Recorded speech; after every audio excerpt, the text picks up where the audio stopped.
This quiet shoreline in modern Libya once held one of the most dazzling cities in the Roman Empire.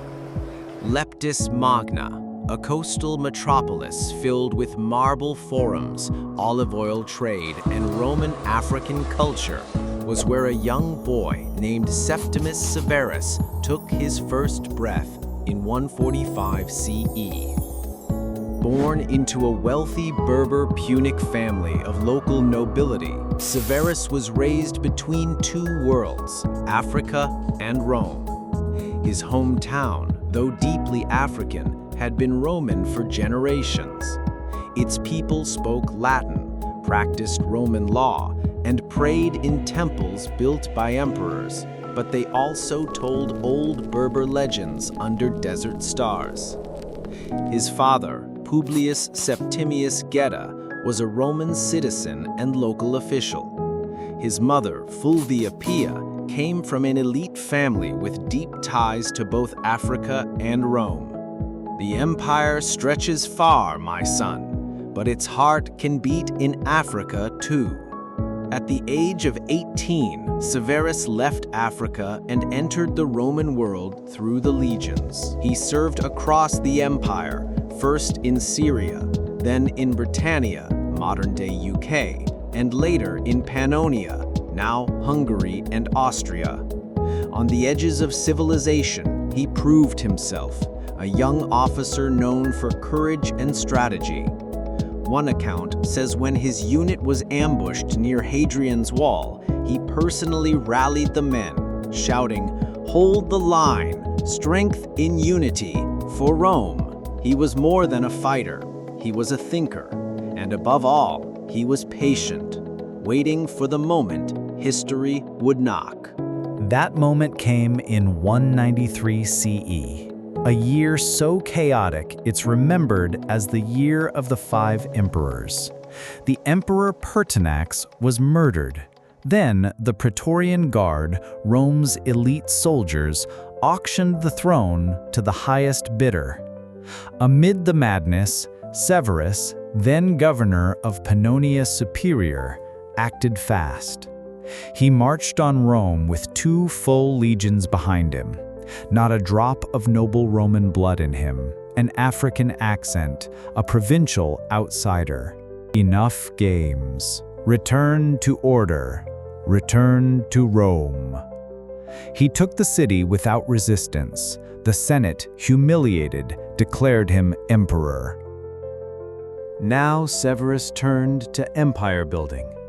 He reinforced Hadrian's Wall, strengthening Rome's northern frontier and extending Roman roads deep into Britain. But his heart remained in Africa. He poured wealth into his hometown, Leptis Magna, transforming it into a city worthy of any capital. He built a vast forum, monumental arches, and baths rivaling those of Rome. It was the first time in Roman history that a provincial city in Africa received imperial-scale investment, because its emperor had never forgotten his roots.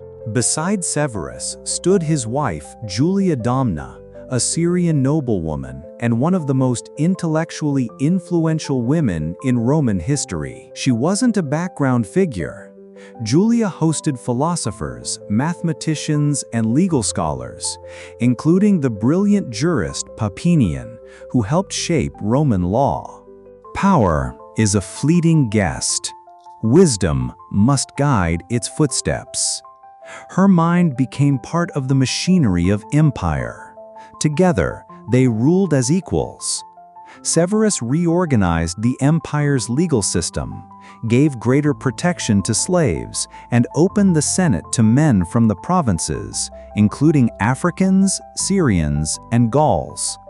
He was the first emperor to openly embrace diversity in power, not just in words, but in law. Under his rule, being Roman was no longer just about birth in Italy. It was about loyalty and merit. In 211 CE, while leading another campaign in northern Britain, Severus fell ill and died in Iberacum, today known as York. Before his death, he told his sons, "Be harmonious, enrich the soldiers, and scorn all others." Advice they would tragically ignore. His son Caracalla would go on to do something revolutionary, granting Roman citizenship to every free man in the empire, forever changing the identity of Rome. But it came at a terrible price: betrayal, bloodshed, fratricide. The Severan dynasty would not die quietly, and neither would its African legacy. His real name was Lucius Septimius Bassianus, but history remembers him as Caracalla, a nickname inspired by the Gallic cloak he wore. Born in Lugdunum, modern-day Lyon, France, in 188 CE, he was raised under the watch of two powerful figures. His father, Septimius Severus, the African emperor who united an empire, and his mother, Julia Domna, the philosopher queen from Syria. But from a young age, Caracalla was haunted by the weight of legacy and poisoned by rivalry. His younger brother, Geta, was meant to rule beside him. Rome would not be big enough for them both. In 211 CE, just months after their father's death, Caracalla arranged a private meeting with Geta. Inside their own mother's arms, he had his brother stabbed to death. He slaughtered his brother in their mother's embrace. Blood spilled on her robe, and still she stood silent. What followed was a massacre. Thousands of Geta's supporters were hunted down, their names erased from inscriptions, their faces scratched from stone. Rome had entered a new era, not of shared power, but of absolute fear. Then came a moment that changed the empire forever. In 212 CE, Caracalla issued a sweeping reform known as the Constitutione Antoniniana. It declared that every free man in the Roman Empire, whether in Egypt, Gaul, Syria, or Africa, was now a Roman citizen. Millions of people, once treated as outsiders, were suddenly insiders. For centuries, citizenship had been a gatekeeping privilege, mostly limited to elites in Italy and a few colonial cities. Now, Caracalla shattered that wall in one stroke.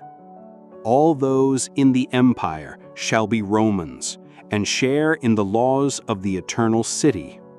Some said it was a tax move to increase revenues from the newly enfranchised, but it was also symbolic. Rome was no longer a city, it was a civilization without borders. To celebrate his legacy, Caracalla built one of the greatest public works of ancient history, the Baths of Caracalla. 20 hectares of marble, mosaics, saunas, libraries, and cold plunge pools. It could fit over 1,600 people at once and offered free entry to citizens, no matter their background. Even now, centuries later, its ruins still whisper, "Here, all were welcome if they served the emperor." In 217 CE, during a campaign in the east, Caracalla stopped to relieve himself near a roadside temple in Mesopotamia, modern-day Iraq. There, one of his own bodyguards, angered by insults and fearing for his life, stabbed the emperor to death. He died not in the palace, but on the sands, betrayed by his own guard. Some Romans rejoiced, others mourned, but none could ignore what he had left behind. Caracalla ruled with cruelty, but also with vision. He committed murder, but unified identity. He ruled by fear, but left a legacy that redefined what it meant to be Roman.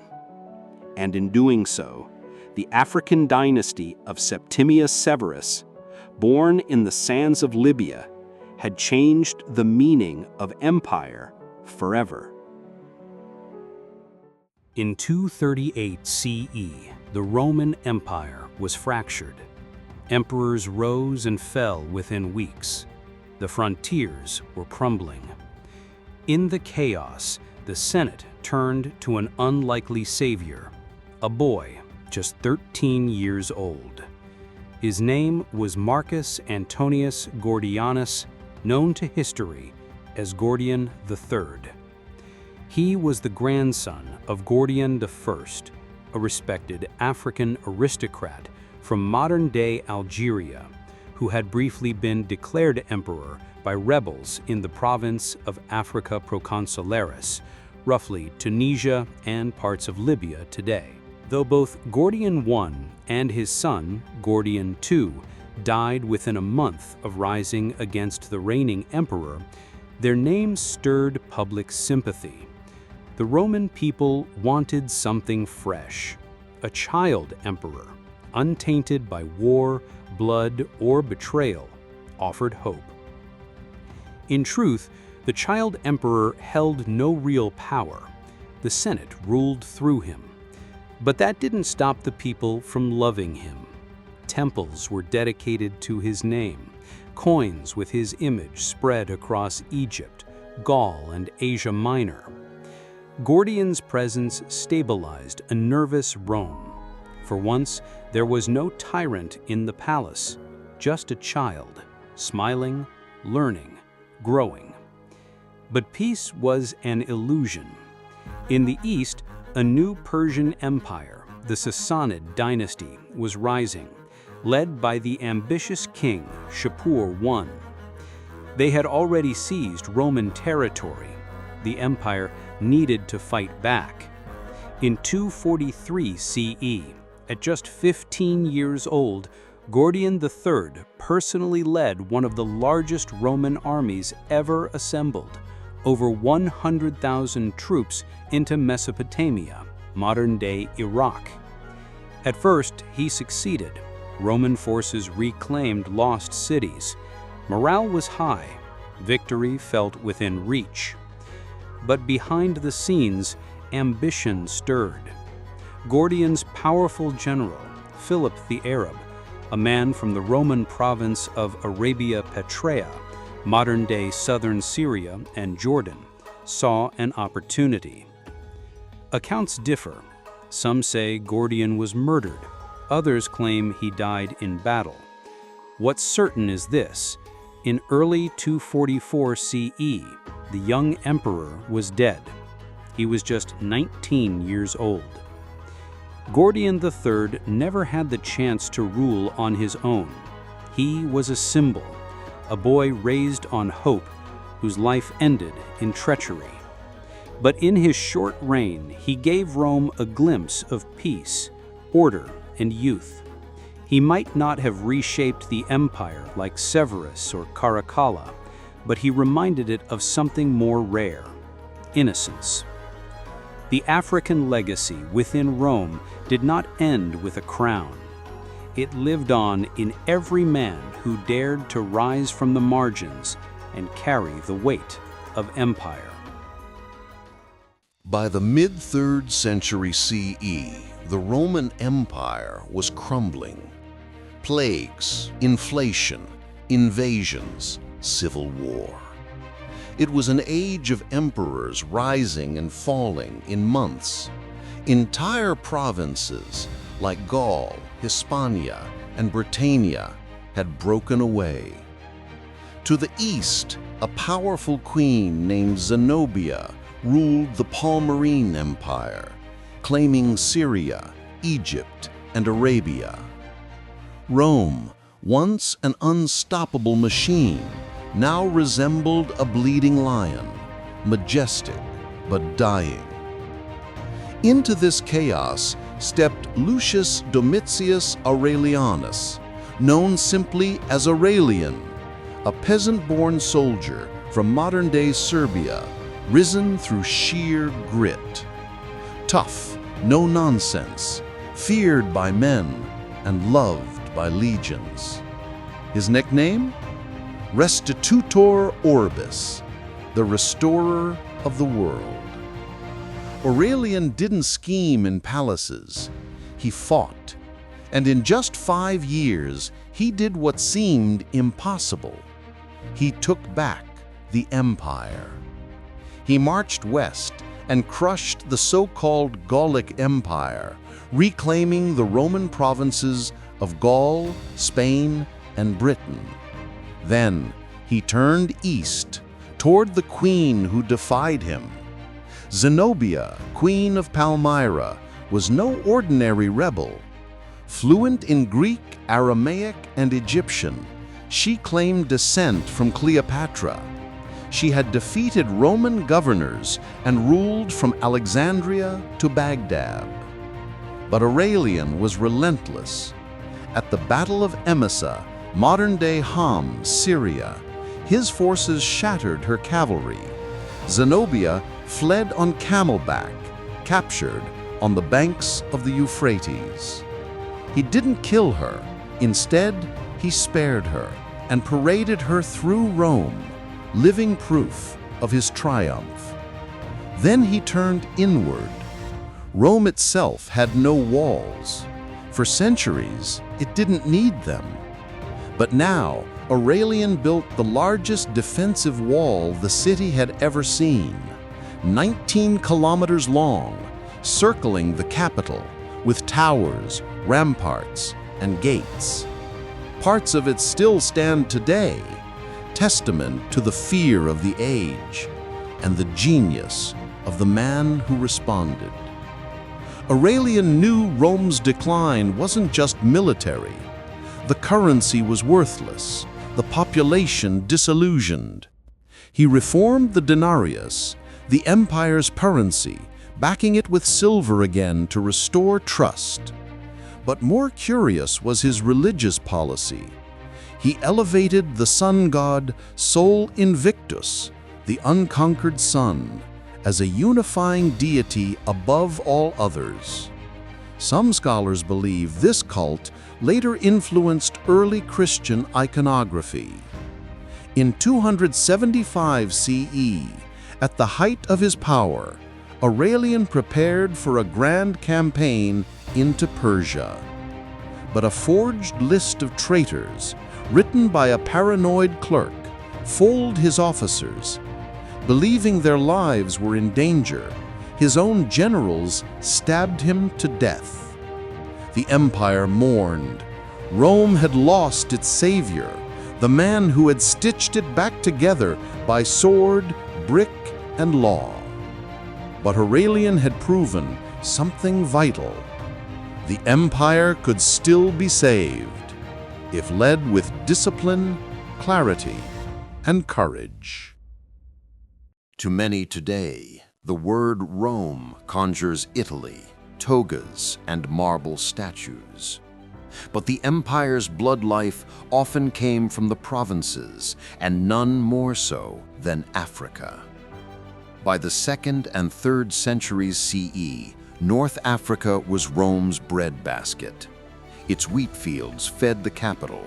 Its olive oil powered lamps from Gaul to Judea. Its thinkers shaped imperial law. Its cities rivaled Rome in size and splendor. It was not the edge of empire. It was the engine beneath it. The Severan dynasty, rooted in Africa and Syria, did more than hold power. They redefined what power looked like. They opened the Senate to men from the provinces. They elevated women to intellectual leadership. They supported jurists like Papinian, who wrote legal doctrines still cited centuries later. Severus himself insisted that ability, not ancestry, should determine who served Rome. He built up cities like Leptis Magna, not as colonies, but as mirrors of Rome itself. And then came Caracalla's radical stroke, the Constitutio Antoniniana. By granting Roman citizenship to every free man in the empire, he dissolved the old wall between Italy and its provinces. Overnight, Rome became an empire of equals, at least on parchment. Whether in Carthage or Cappadocia, Antioch or Axum, A man could now claim the same citizenship as someone born in the Forum. This wasn't just a political move, it was a transformation of identity. The ideas set in motion by African emperors didn't die with them. Their legal reforms helped shape Justinian's code, the foundation for much of European law. Their architectural ambitions stretched the Roman imagination, bringing aqueducts to the desert and forums to Berber hills, and their message was clear. Rome wasn't a city, it was a principle, a system, a shared vision where origins mattered less than service, law, and loyalty. Today, the African face of Rome has been forgotten in many textbooks. But in the ruins of Libya, in the laws of Europe, in the statues that still stand, we can trace the fingerprints of African leadership. Septimius Severus rose from the sands of Leptis Magna and took command of the known world. His legacy, and that of the emperors who followed, remind us Rome was never just one people, one language, or one land. It was a mosaic, held together by ambition, genius, and Africa.